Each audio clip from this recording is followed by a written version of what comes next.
pulling this Seismic fifth wheel. It's the biggest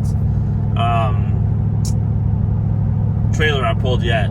So lengthwise, it's it's 45, just under 46 feet. So it's the same length as like the park models I've been pulling, but weight wise, the dry weight is like 15,250, like somewhere right in there. And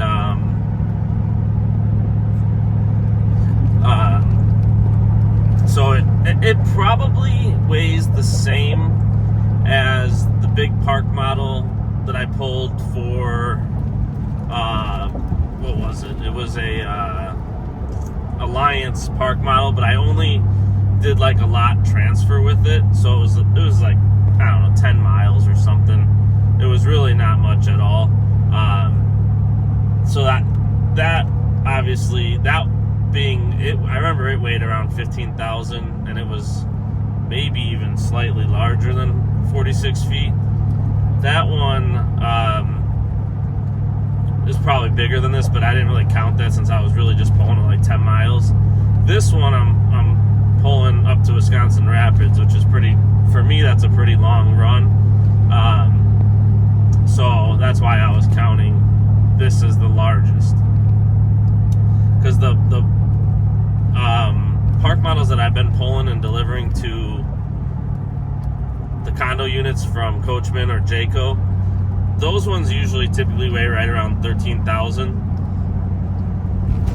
But I will say, even though this one weighs, call it 2,000 or 2,500 more, it pulls way nicer than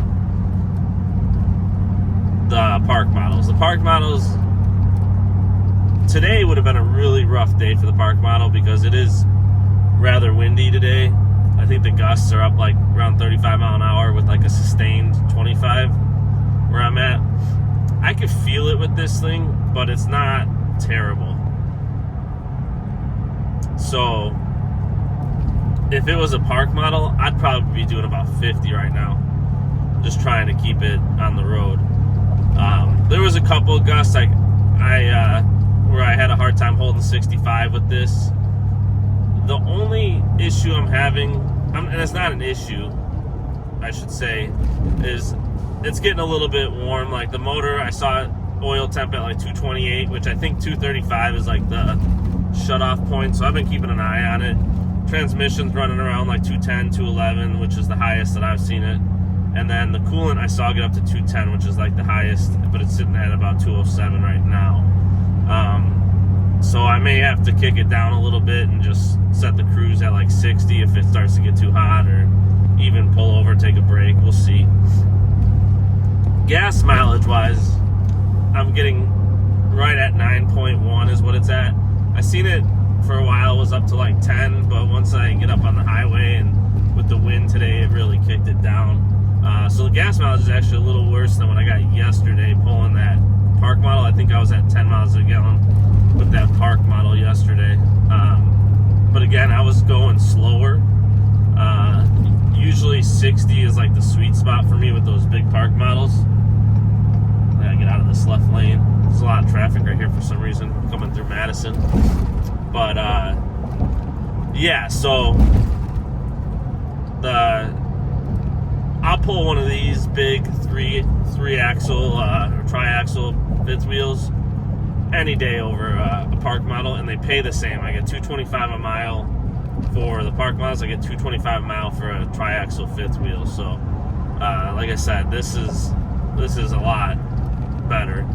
Hooking it up was not, I don't know what the deal was. I had an issue hooking it up.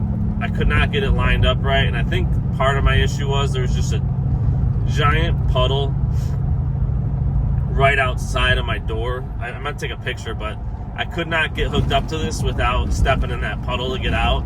I tried to like climb down my step board and like jump to like dry area because it was a deep puddle. It was, and in the center, right where my door was, it's probably 6 inches deep.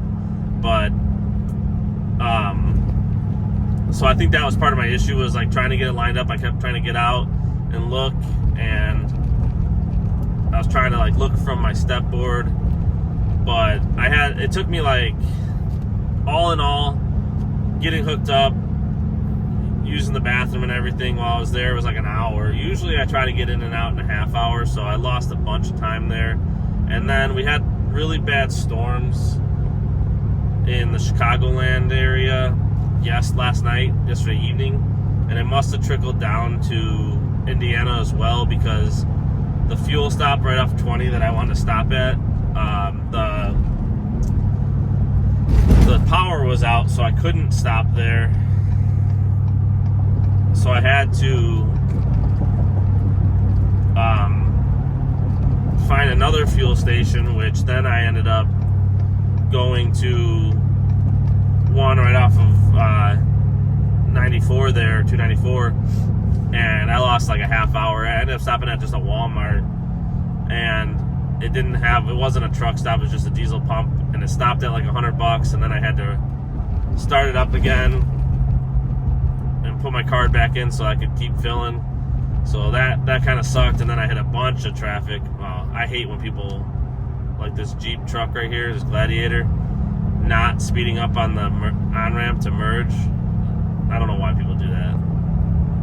They don't know how to merge onto a highway, apparently. But, yeah, so I had a bunch of traffic coming into Chicago, basically, on 294 there, leaving Indiana. And I was supposed to get up here at like 2:30. Right now it's showing like 3:18. It's probably going to be closer to 3:30 by the time I get up there. Between that stopping at the one gas station that was closed, stopping at the next one, not being a truck stop, and then all that traffic, and then just pulling a big trailer like this, my time usually always goes up. And there's been just, even like I wouldn't call it traffic, but the congestion that I'm in right now just slows you down, especially when you're pulling a big trailer. Any trailer really, but big ones for sure, because you can't just like switch lanes quickly or anything like that. You get stuck behind a lot of people and trying to merge over. So it's starting to rain a little bit. Hopefully the wind doesn't kick up anymore, and hopefully we don't hit any bad weather. I got about another hour, 20 minutes, and I'll be at the drop, and then start heading home. I was nervous about this because I haven't pulled a triaxle fifth wheel, but I'm not. This thing pulled awesome. I honestly feel like this tows better. Aside from the temps, I feel like it pulls better than my 37-foot travel trailer that I own. So this one's really nice. The window sticker on it's like $130,000. It's a fifth wheel toy hauler. Really, really nice trailer. It has like the bathroom and a half. I did a short video on it.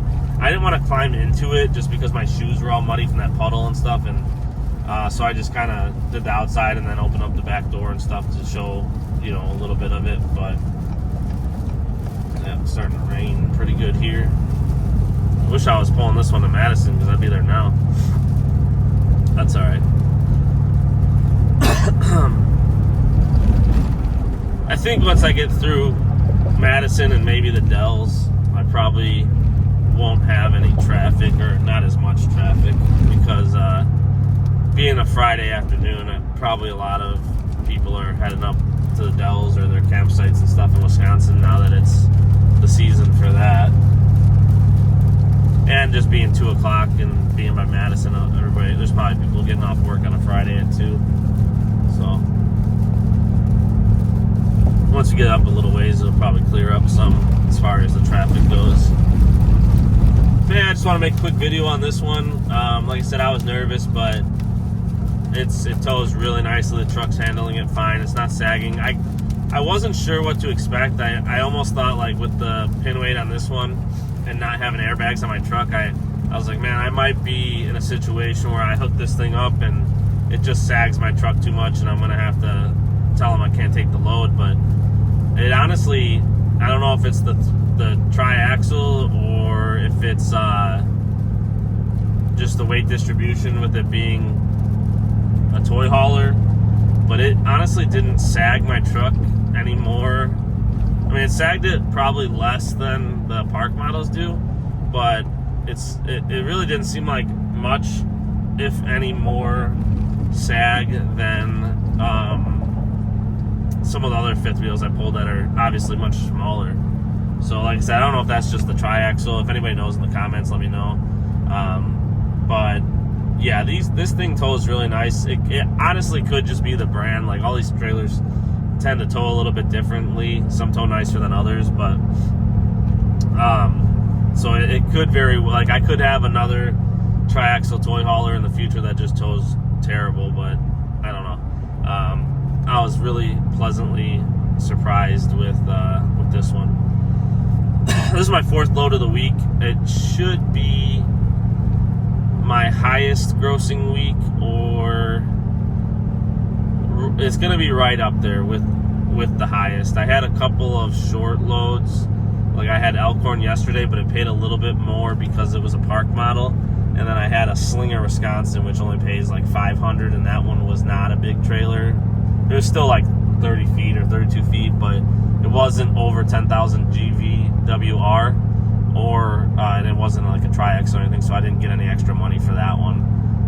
The ones that are less than 10,000 GVWR, I get $2 a mile, and I think it's like somewhere around like $2.15 a mile if it's over 10,000 GVWR, and then tri-axle or park models are $2.25 a mile. So the only other thing I got is for like the emails. I still am trying to get caught up. I've had a ton of people emailing me lately, so if I haven't gotten back to you, I'm gonna make sure that I do that hopefully this weekend. It's just been a real busy time, and a lot of people reaching out, so we'll see how that goes. But I'll make sure I get back to people. So, well, that's it for the video. I don't know if I'm gonna do anything like unhooking or anything. I've got the short video in the comments that goes over the outside of the trailer. I got that big seismic fifth wheel dropped off. I would say just in time, but I did end up hitting some crazy wind. It's absolutely ridiculous right now. I checked the wind on my app, and it's only showing 35 mile an hour, but I do not believe it, because even without a trailer, I'm getting blown all over the place. I would guess 50 plus mile an hour winds. And being a Friday, like there's a lot of people out with their campers going to their campsites, and I'm just seeing trucks getting blown out all over the place with the campers. They're slowing down a lot, which is good for them. The wind, not only the wind, now it's raining. It started to drizzle a little bit on my drive up with the fifth wheel there, but now it's like an all-out rain. Wipers are going nuts. Wonder why they were going so fast before. Anyways, the last like 20 miles was pretty rough with the wind, and what it was it's like you get off the highway and you're like 20 miles of side roads to get over to Wisconsin Rapids, and wind was coming across the cornfields there and just catching the trailer, but I found out when I was talking to the guy that was doing the inspection, I guess that trailer has like built-in anti-sway with the trailer, and he was saying, because I was mentioning how nicely it towed for how big of a trailer it was, so that's what he was saying, basically, because of the anti-sway that's built into that trailer, that's probably why it was so nice to tow, which makes sense, because if I wasn't careful and looked down, you could be doing like 75 pulling that thing. It pulled so nice. And so yeah, if you're looking for a big toy hauler, I definitely recommend that seismic, the Jayco. I think it's Jayco seismic. I don't remember what the rest of it is, but it's a triple axle toy hauler, 45 foot 6 inches or something like that, 15,250 dry weight. But yeah, I mean, that thing was really nice. Really impressed with it.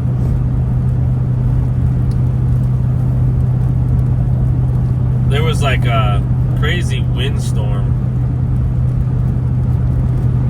Like 30 miles outside of where I had to go, you almost couldn't see anything. The dust that was coming off the fields from the wind, it was insane. My truck was like covered in dust, but now that it rained, it looks like it cleaned it up a bit, which was nice. Even my windshield looked like someone threw a thing of dust on it, but I got it unhooked. My battery died again. I just bought that battery last week, I think it was, and it was fine when I was hooking up the trailer, and then the course of hooking it up and getting it up here, 7 hours, whatever I was, it killed the battery, completely dead. So I don't know what the heck is going on. That's the second battery that I bought from Dan's Hitch. That one's faster than the first one. The first one lasted me like a month. The second one, I think, is like maximum 2 weeks. Talking to the guys that were at the dealership doing the inspection, I guess they said they both worked at like a Napa or an AutoZone at some point. They said that the sticker, the yellow sticker that was on it, is an indicator from Napa or AutoZone or whatever that it's about to get retired and it's a clearance battery. So my guess is Dan's Hitch they said that Dan's Hitch is probably only paying like $60 for the battery. That's what they typically would clearance them out at. And then I paid like $115 for it, which is a good price for a battery, but I honestly would rather just pay $200, $250 and have a battery that's gonna last, because I'm at $230 or whatever it is anyways, and I got another dead battery. So I'm gonna throw it on the charger, see if it'll hold a charge, but it's kind of disappointing. I have to buy a battery from somebody else, I think, even if it's more money. Like I said, I'd rather just have one that lasts instead of carrying around a bunch of batteries. I don't know if they're gonna. I got 3 batteries in my truck, and I never know when they're gonna work or not. I just keep rotating them on the charger. So, other than that, got a pretty long ride home. This is another long one. It uses up like all my hours. I'm pretty sure, because that was a triple axle, it paid like just over $800. So I gotta look and see though, and I'll have a video out for the weekly numbers.